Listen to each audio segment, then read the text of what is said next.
warahmatullahi wabarakatuh. Selamat pagi, Ibu Bapak. Pagi menuju siang ya. Ya, baik. Pada kesempatan ini kita melanjutkan ya pada pelatihan gizi bencana ini mengenai mata pelatihan inti 3 yaitu kajian dampak bencana. Nah, sebelumnya ini sudah mau menginjak waktu siang ya. Kita ini dulu, kita apa ya?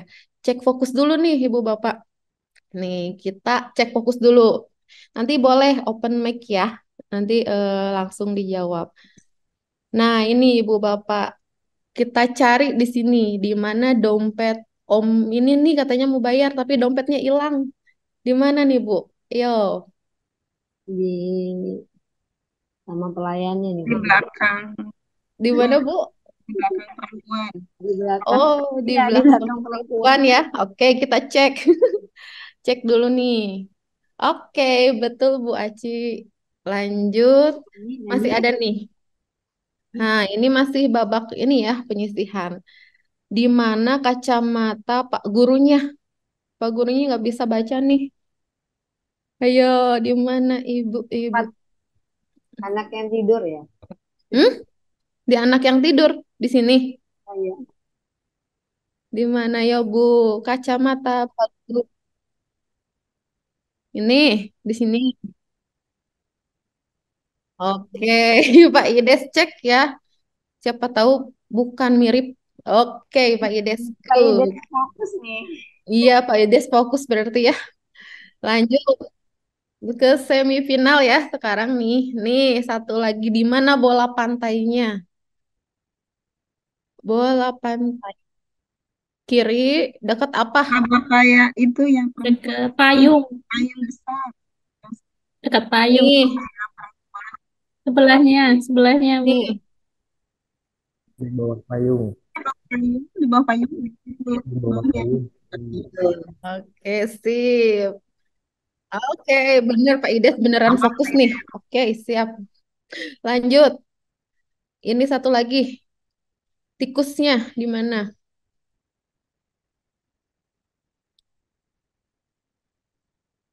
Lemari. kedua, Nih, yang kedua ya, dua. ya kanannya. Oke. Tikus ya ngambil makanan tuh. Iya, tikus. Oke.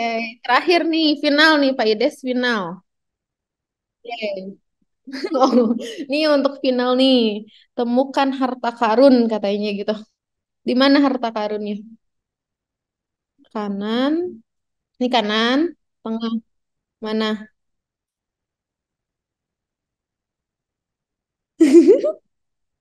Sini. Sini ya. Oke. Oke, terima kasih Ibu Bapak masih fokus ya, udah siang. Nah, jadi karena kita sudah menemukan harta karun, jadi eh, sekarang kita menemukan harta karun yang lain. Baik, tadi kita masuk ya ke mata pelatihan inti 3 kajian dampak bencana. Ibu Bapak pada mata pelatihan MP3 ini kita mempunyai tujuan pembelajaran. Yang pertama, hasil belajarnya setelah mengikuti mata pelatihan ini, Ibu Bapak mampu melaksanakan kajian dampak bencana. Lalu ada juga indikator keberhasilannya. Yang pertama, setelah mengikuti mata pelatihan ini, Ibu Bapak mampu menjelaskan jenis dan tahapan pelaksanaan kajian dampak bencana, lalu menjelaskan tahapan manajemen informasi subklaster gizi, dan yang terakhir melakukan kajian dampak bencana. Nah, pada mata pelatihan inti 3 ini terdiri dari 3 materi pokok. Yang pertama, jenis dan tahapan pelaksanaan kajian dampak bencana. Nanti ada dua subpokok bahasan yaitu peran kajian dampak bencana, alur kegiatan kunci kajian dampak bencana dan analisis kebutuhan gizi. Lalu di materi pokok duanya ada tahapan manajemen informasi subklaster gizi. Yang ketiganya ada kajian dampak bencana. Untuk siang hari ini kita fokus pada materi pokok 1. Lanjut, nah Ibu Bapak, sebelum kita masuk ke materi kajian dampak bencana, mungkin ada yang ini ya bisa disampaikan mengapa sih kita perlu melakukan kajian dampak bencana? Boleh Ibu Bapak? kenapa kita harus melakukan kajian dampak bencana?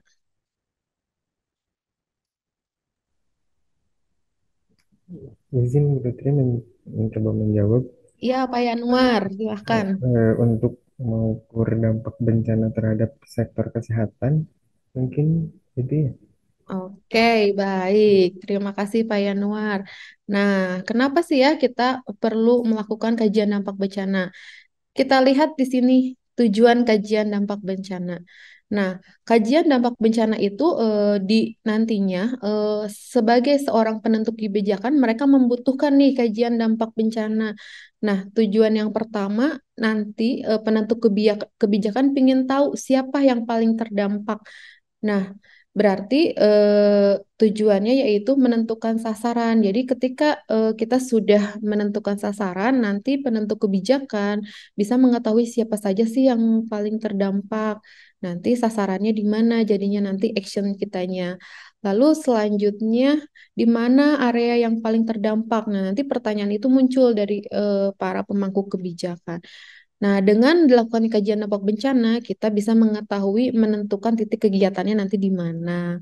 Lalu selanjutnya, apa sektor yang paling terdampak katanya. Nanti dengan kajian ini kita dapat menentukan koordinasi lintas sektor yang diperlukan. Jadi siapa-siapa saja nih yang bisa kita koordinasikan bersama-sama.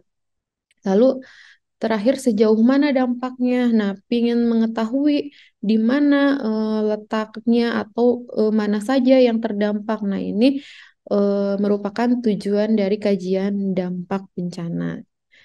Oke, lanjut. Nah, sebetulnya pada kajian dampak bencana ini kita mempunyai kegiatan kunci atau apa-apa saja yang biasanya dilakukan, yang harus dilakukan pada kajian dampak bencana dan untuk menganalisa kebutuhannya. Nah, ini Ibu Bapak di sini kita lihat ada bagan analisis data prabencana dan penilaian kebutuhan awal. Nah, analisis data prabencana ini dilakukan pada saat bencana terjadi ya. Apa saja sih yang dilakukan dalam analisis itu, yaitu pengumpulan dan analisis data, pelaporan, dan diseminasi hasil kajian. Nah, ini perlu kita ketahui bahwa analisis ini biasanya pada siaga darurat segera setelah bencana. Nah, dilaksanakan pada fase siaga darurat segera setelah terjadi bencana. Lalu sumber datanya ini tadi yang tadi sudah disampaikan ya oleh Pak Ides bahwa sumber data praktis itu kita bisa pakai data survei, lalu data ini ya, data surveillance bisa, lalu data hasil riset atau data-data yang sudah ada. Nah, setelah itu kita mengetahui, kita melakukan analisis prabencana, kita melakukan RHA Gizi. Nah, di RHI Gizi ini kegiatannya itu kita melakukan perencanaan kajian, pengumpulan data dan analisa, pelaporan, dan diseminasi hasil kajian. Biasanya RHH ini dilakukan pada 1 sampai 3 hari setelah bencana, dilaksanakan segera setelah bencana atau fase tanggap darurat. Jadi setelah analisa kita lakukan RHA Gizi. Setelah itu, apalagi yang harus kita lakukan yaitu penapisan balita ibu hamil dan ibu menyusui. Jadi dari RH itu lanjut kita ke penapisan. Apa yang dilakukan dalam kegiatan penapisan yaitu perencanaan penapisan, lalu pelaksanaan dan pelaporannya tentunya hasilnya nanti harus dilaporkan. Nah, ini dilakukan 1 sampai 3 hari setelah bencana juga dilaksanakan secara segera setelah bencana sama ya seperti RH. Lalu lanjut selanjutnya kajian multisektor. Untuk kajian multisektor ini tujuannya bisa memastikan agar indikator terkait gizi di dalam peran kajian multisektor. Jadi di ini nanti di apa indikator gizi itu bisa masuk ke sektor lain dan dilakukannya dalam kajian multisektor. Lalu keterlibatan dalam pengumpulan data, selanjutnya analisa dan data pelaporan. Nah, ini kajian multisektor ini bisa dilakukan pada 3 sampai 7 hari setelah bencana. Dapat dilakukan kembali secara berkala pada fase transisi darurat. Jadi, lalu, nah ini biasanya dikoordinir oleh pemerintah daerah atau BPBD atau BNPD yang atau Pemda lainnya yang ada di wilayah tersebut. Lalu survei gizi yang terakhir. Nah, survei gizi ini kita nanti akan melaksanakan perencanaan kajiannya, pemantauan kemajuan pelaksanaan survei, lalu ada pelaporan dan diseminasi. Nah, waktunya untuk survei gizi itu dilakukan 7 sampai 14 hari setelah bencana. Dilaksanakan setelah kondisi mulai normal atau pada fase transisi darurat. Jadi ini dilakukannya setelah ini ya normal. Selanjutnya, nah ini kita bahas satu-satu. Yang pertama analisis dan data prabencana untuk penilaian kebutuhan awal. Tujuannya untuk analisa ini yaitu kita akan mendapatkan data sedini mungkin yang nantinya akan kita jadikan untuk melakukan rencana respon gizi yang akan dilakukan. Lalu yang kedua mengidentifikasi sumber daya yang diperlukan untuk penanganan gizi.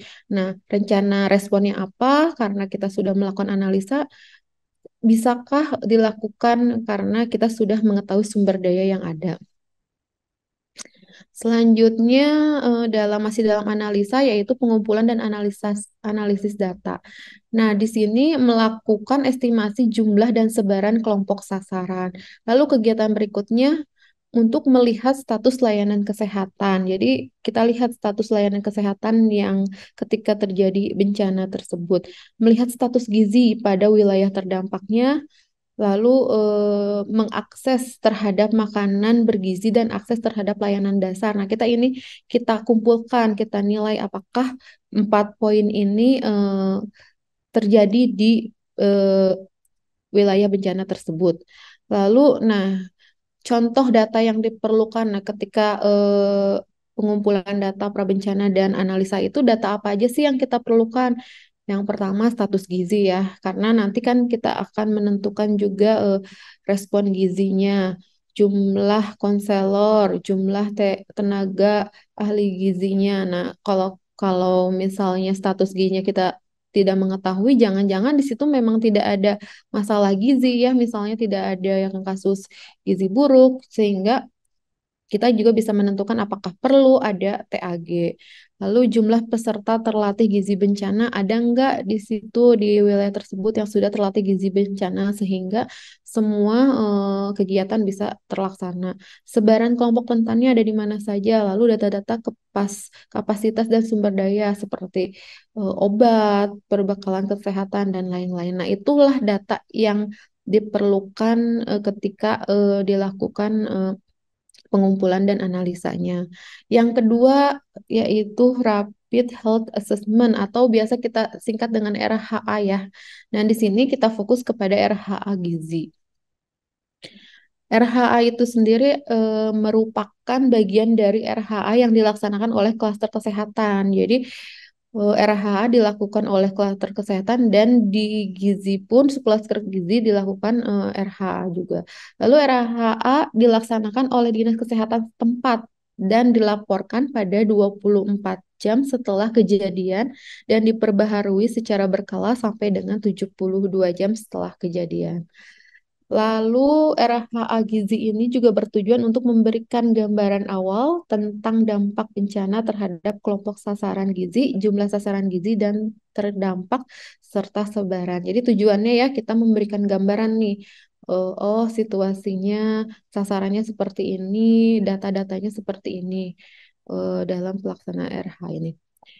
Lalu informasi yang dilaporkan dari apa yang sudah kita lakukan dalam kegiatan RH ini yang pertama yaitu jumlah sebaran sasaran di wilayah terdampak. Jadi ada di mana saja nih sasaran terdampaknya. Yang kedua, informasinya respon gizi yang sudah dilakukan. Jadi sudah yang sudah dilakukan apa saja nih? Berarti kita tinggal melengkapi atau kurangnya seperti apa atau dirasa ini perlu dievaluasi seperti itu. Lalu yang ketiga, infrastruktur kesehatan yang terdampak dan yang masih beroperasi. Nah, ini kita juga dari RHA yang kita lakukan itu kita bisa mengetahui eh, misalnya puskesmas ini terdampak sehingga kita tidak bisa melakukan rujukan sehingga nanti bisa menentukan kemana nih rujukannya. Lalu yang keempat adalah ketersediaan SDM. Dari RH ini nanti ada data-data SDM. Lalu ketersediaan obat dan pembekalan kesehatan. Sama, jadi dari formulir nanti dari RH itu mencakup kelima informasi yang akan kita dapatkan ini. Selanjutnya setelah RH yaitu penapisan balita, ibu hamil, dan ibu menyusui. Nah, dalam kegiatan penapisan ini dilaksanakan melalui pengumpulan data antropometri dengan menggunakan pita lila dan alat antropometri lainnya pada sasaran kelompok rentan.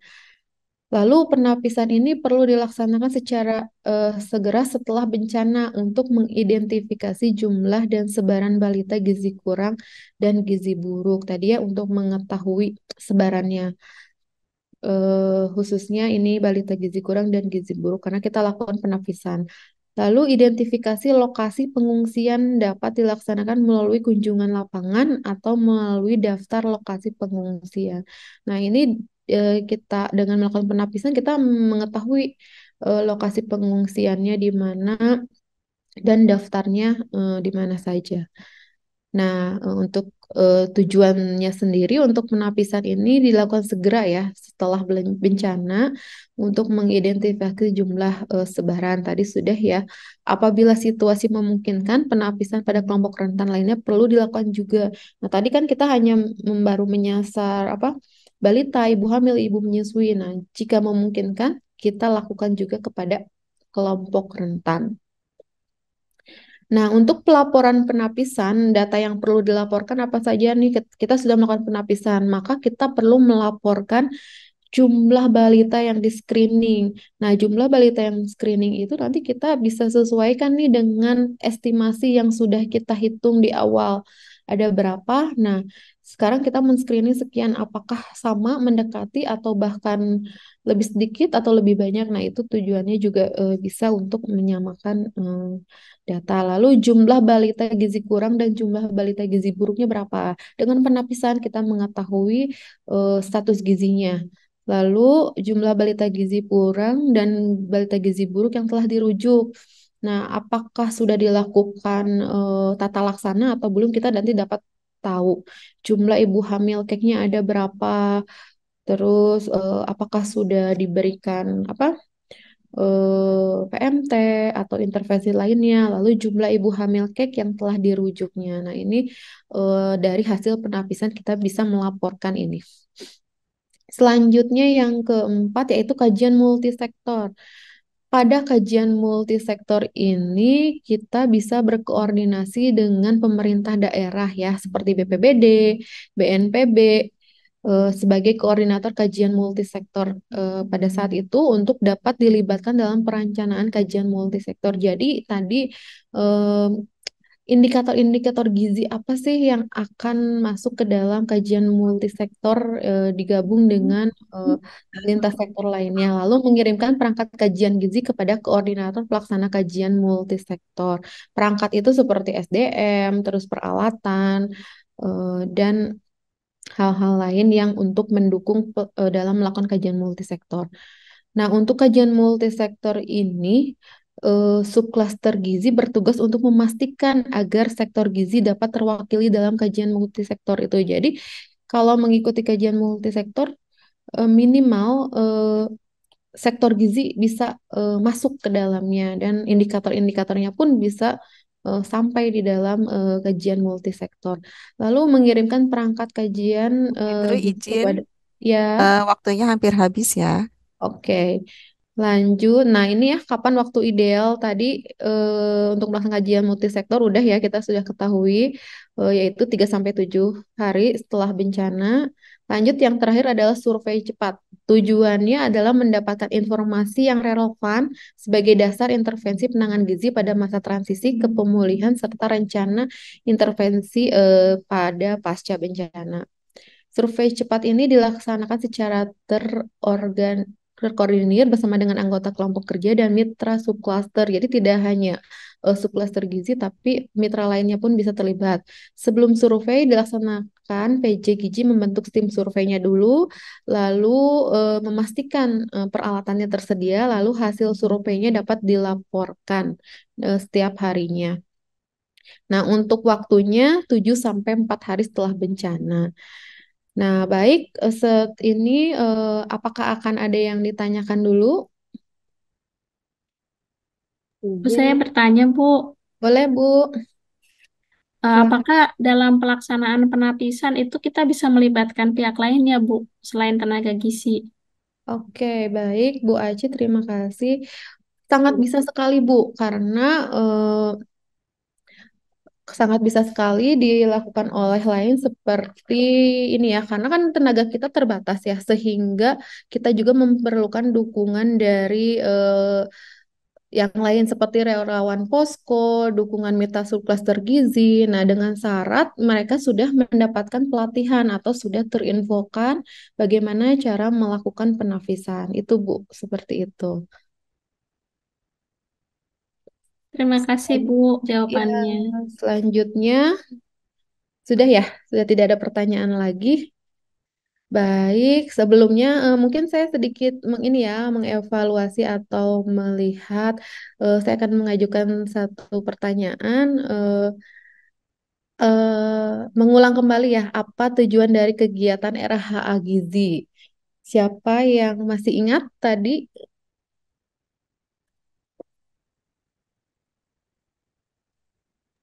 Izin Bu. tujuan? Iya Bu Aci, mangga. Ya, baik. Jadi RH Gizi ini tujuannya adalah untuk kita bisa dapat mengukur dampak bencana terhadap sektor kesehatan serta mengidentifikasi perhitungan prioritas penduduk terdampak. Jadi ini adalah salah satu tujuan kita melakukan RH untuk menghitung akibat dari dampak yang terjadi pada bencana. Mungkin itu Bu. Oke, baik. Terima kasih Bu Aci. Tepat sekali ya, lengkap ya. Jadi setelah itu kita harus bisa melakukan kajian dampak bencana. Nah, mungkin ini Ibu Bapak kesimpulannya bahwa dalam kajian dampak bencana itu kita harus melakukan kegiatan kunci yang tadi yang ada 5 ya. Apa saja yaitu yang pertama analisa data prabencana, RHA gizi, penapisan balita ibu hamil dan ibu menyusui, lalu kajian multisektor, dan yang terakhir survei gizi. Baik, Ibu Bapak, itu yang bisa saya sampaikan. Terima kasih Ibu Bapak atas peran aktifnya ya dalam mata mata pelajaran inti 3 ini, kajian dampak bencana. Terakhir mungkin ada sedikit ini ya, quotes sekali ya. Bencana tidak selalu jadi bencana, bisa jadi membawa berkah bagi manusia untuk dihayati dan direnungi. Mungkin cukup sekian dari saya untuk mata pelajaran inti 3 ini. Wassalamualaikum warahmatullahi wabarakatuh.